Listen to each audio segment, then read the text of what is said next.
Everyone doing today, tonight, this morning, this afternoon? I don't know when you're even on here. I know when I'm on here. Right now it is 7:38. I think I'm the only one in the building still, but I like to get here early and get this stuff done for you guys. So let's get to it today. And thanks, those subscriber numbers are going up. I do appreciate it. This is Eureka Math Squared, second grade module 6, lesson 11. I am Mr. Short. Let's see what we got today. Today we're on page 61 and 62. All right. It says the array shows 4 columns of 2. So remember, columns go up and down. So we have 1, 2, 3, 4. That's true. So it says 4 columns of 2 is equal to, and how many are here? Remember, this is the same as 4 times 2 because you see 4 2 times. And this is just setting us up so we get our multiplication ready to go. So 4 times 2 equals 8. That's correct. Now it says draw a line to decompose the array into 2 equal parts. Remember, decompose means to take apart, break down. So we want to draw it to break it into 2 equal parts. Well, there's a couple ways you could do this. We can go across here, right? We can't really see that line as well, but trust me, it's there. Because now we have 4 on the top and 4 on the bottom, right? If you wanted, you could also have come down the top like this, because that would give 4 over here and 4 over here. You don't want both of these lines, though, so you have to pick one. Because if you have both of them, well, then you broke it in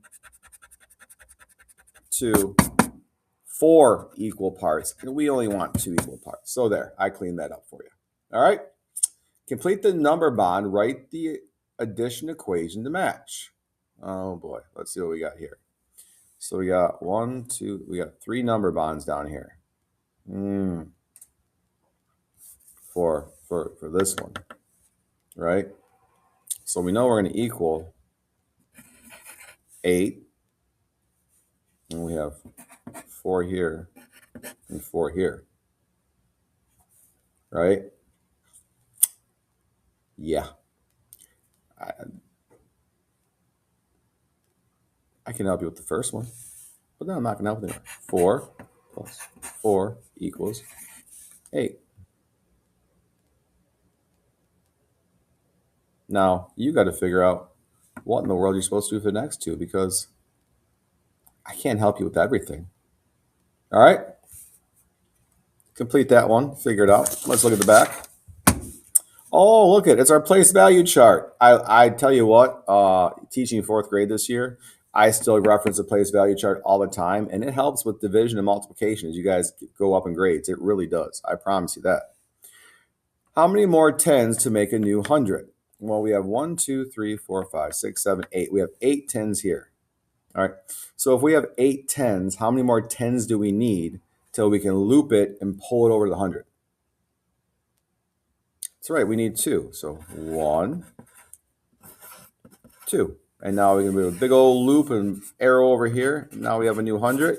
And these are all gone because 10 10s is 100. So now it says we needed 2 more. What is the new number? So now you got to tell me, how many hundreds do we have? And here's the easiest way, guys, to do this. This is, I don't let, so at the bottom, write how many you have in the hundreds column. You have 2 in the hundreds column. How many do we have left in the 10s? We have 0 left in the 10s. And how many do we have in the 1s? We have 3 in the 1s. If you just write the number like that, look, there's your number, 203. Because I have 2 here, and that's the hundreds. I have 0 here because I've moved them all over. So I have 0 in the 10s, and then I have 3 in the 1 spot. Like, it's that easy. So write 2, 0, 3. Don't make this harder on yourself. And then you take this, you make sure your name's up here, and then you take it in tomorrow, and you put it in the homework bin, and you get all the credit you should, because then you got it right. All right? I'm out of here. This is Eureka Math Squared, second grade module 6, lesson 11.